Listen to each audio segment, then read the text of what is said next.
زمزم کی کھدائی، قصہ اصحاب الفیل۔ نبی صلی اللہ علیہ وسلم حلیمہ سعدیہ کی آغوش میں، نبی صلی اللہ علیہ وسلم کا بچپن اور لڑکپن، سیدہ آمنہ اور عبد المطلب کی وفات، حجر اسود کا واقعہ، آغاز وحی اور تبلیغ کا آغاز۔ ہاشم آپ کے پردادا تھے۔ بہت دولت مند ہونے کے ساتھ ساتھ سخاوت، مروت اور احسان میں بھی بے مثال تھے۔ ہاشم کہلانے کی وجہ یہ تھی کہ ان کے عہد میں ایک مرتبہ مکہ مکرمہ میں قحط پڑ گیا۔ یہ فلسطین گئے اور اونٹوں پر آٹے کی بہت سی بوریاں لاد لائے، بہت سے اونٹ ذبح کیے، ان کا شوربہ تیار کیا، روٹیاں پکوائیں۔ ان روٹیوں کو شوربے میں بھگو بھگو کر اہل شہر کو کھلاتے رہے۔ عرب اس کھانے کو حشیم اور سرید کہتے ہیں۔ یہ سلسلہ ایک مدت تک جاری رہا، اسی وجہ سے ان کا نام ہاشم پڑ گیا۔ وہ حاجیوں کی خدمت اور مہمان نوازی میں بھی بڑھ چڑھ کر حصہ لیتے تھے۔ اسی سخاوت اور فیاضی سے ہاشم کا نام پورے عرب میں مشہور ہو گیا۔ ذاتی اثر و رسوخ اور وجاہت کی وجہ سے ان کی دوسرے ممالک کے درباروں میں بھی رسائی تھی۔ انہوں نے ہی قریش میں سب سے پہلے یہ دستور جاری کیا کہ سال میں 2 مرتبہ تجارتی قافلے روانہ ہوا کریں، موسم گرما میں شام کی طرف اور موسم سرما میں یمن کی طرف۔ چنانچہ اسی دستور کے مطابق دونوں موسموں میں قافلے روانہ ہوتے تھے۔ سورۃ القریش میں اللہ تعالیٰ نے قریش کو یہی انعام یاد دلایا ہے، کیونکہ قریش اللہ کی رحمت سے موسم سرما و گرما کے عادی ہو گئے۔ ان کی سمجھ میں یہ بات آ گئی کہ اس نعمت کے شکریہ میں اللہ کی عبادت کرنا چاہیے جو اس گھر کا مالک ہے، اور اس نے انہیں بھوک میں کھانا دیا اور خوف سے امن بخشا۔ نجاشی شاہ حبش ہاشم کی بے حد خاطر مدارت کرتا اور تحفے تحائف بھی پیش کرتا۔ قیصر روم بھی ان سے بہت مہربانی سے پیش آتا تھا۔ ہاشم نے یمن اور روم کی حکومت سے قریش کے تجارتی قافلے کی حفاظت کا حکم حاصل کیا، اور یہ ان کے اعلیٰ تدبر کا نتیجہ تھا کہ تمام راستے قریش کے تجارتی قافلوں کے لیے محفوظ ہو گئے۔ اس طرح مکہ مکرمہ بین الاقوامی تجارت کا مرکز بن گیا۔ اس سے خانہ کعبہ کی زیارت اور فریضہ حج عام ہو گئے، اور مکی زبان بھی ملک کے چاروں طرف سمجھی جانے لگی۔ ان قریشی قافلوں اور سالانہ میلوں کی وجہ سے جزیرہ نمائے عرب میں ایک معاشی مرکز پیدا ہو گیا۔ ان سالانہ میلوں میں قریش کو سرمایہ دارانہ تجارت اور قافلوں کی حفاظت کے سلسلے میں بہت اہمیت حاصل تھی۔ اس طرح مکہ مکرمہ تجارتی مرکز بنا، جس نے سیاسی مرکزیت کا راستہ کھولا جو اسلام کا کارنامہ بننے والا تھا۔ 197 عیسوی کے چند ماہ بعد ہاشم کی بیوی سلمہ بنت عمر کے ہاں مدینہ منورہ میں شیبہ یعنی عبد المطلب پیدا ہوئے۔ بچے کے سر میں کچھ بال سفید تھے، اس لیے ان کا نام شیبہ رکھا گیا۔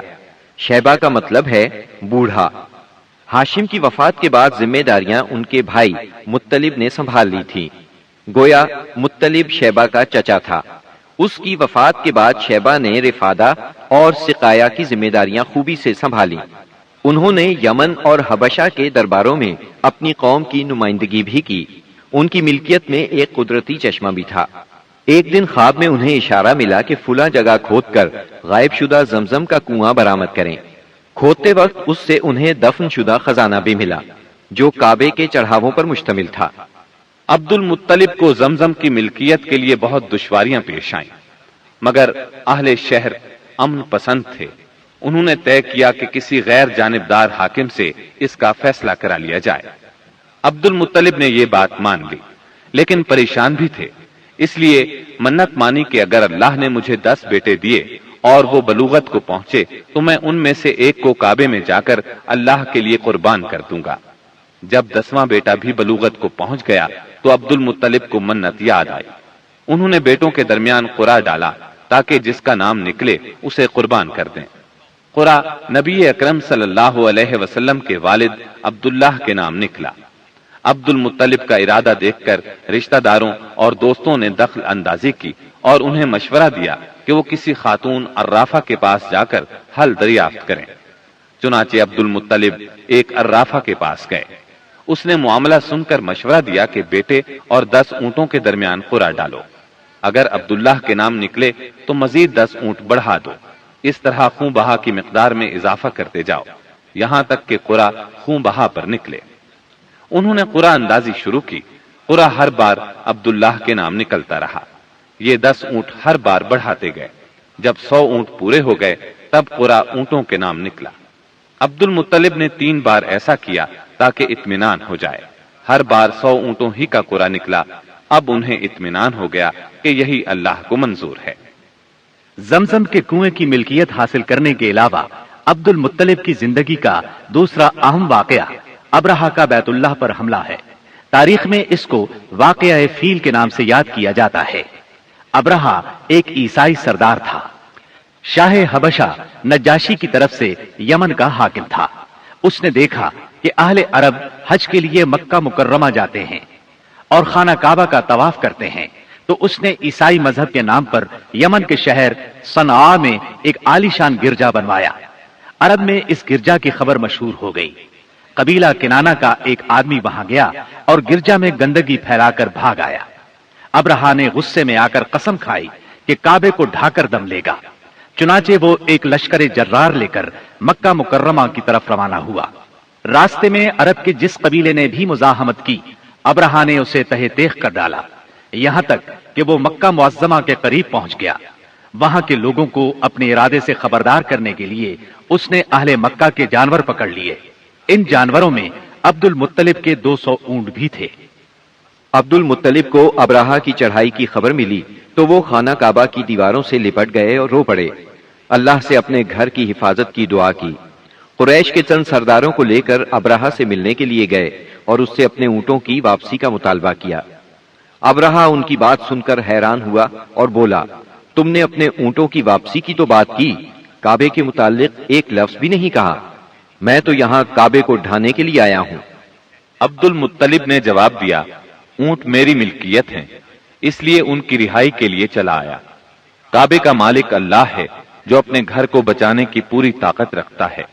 ابرہہ نے ان اونٹوں کی واپسی کا حکم دے دیا۔ یہ اپنے اونٹ لے کر مکہ معظمہ واپس آ گئے۔ 60-70 ہزار کا لشکر تھا اور اس میں 9 یا 13 ہاتھی تھے۔ اس لشکر نے آخر مکے پر چڑھائی کی۔ لشکر مکے کے نزدیک پہنچا تو محمود نامی ہاتھی نے مکے میں داخل ہونے سے انکار کر دیا اور وہیں بیٹھ گیا۔ ایسے میں اچانک باہر قلزم کی طرف سے پرندوں کا ٹڈی دل نظر آیا۔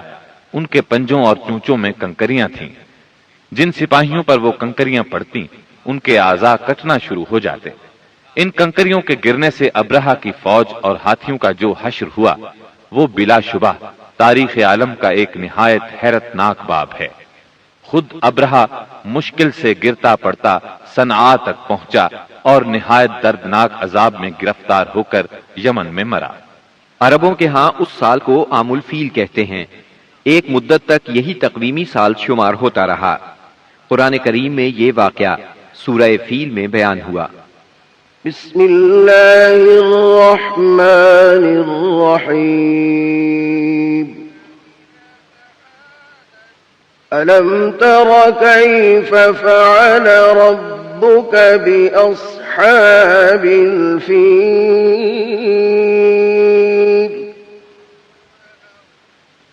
ألم يجعل كيدهم في تضليل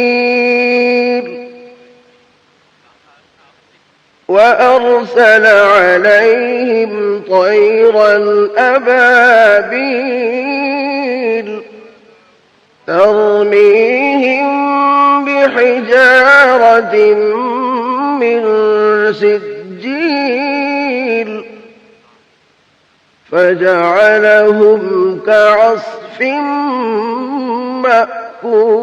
مأكول۔ کیا تم نے نہیں دیکھا تمہارے پروردگار نے ہاتھی والوں کے ساتھ کیا سلوک کیا؟ کیا اس نے ان کی تدبیر کو اکارت نہیں کر دیا اور ان پر پرندوں کے جھنڈ بھیج دیے جو ان پر پکی ہوئی مٹی کے پتھر پھینک رہے تھے؟ پھر ان کا یہ حال کر دیا جیسے جانوروں کا کھایا ہوا بھوسا۔ واقعہ فیل کے 50-55 دن بعد عبد المطلب کعبے کا طواف کر رہے تھے کہ انہیں پوتے کی ولادت کی خوشخبری ملی۔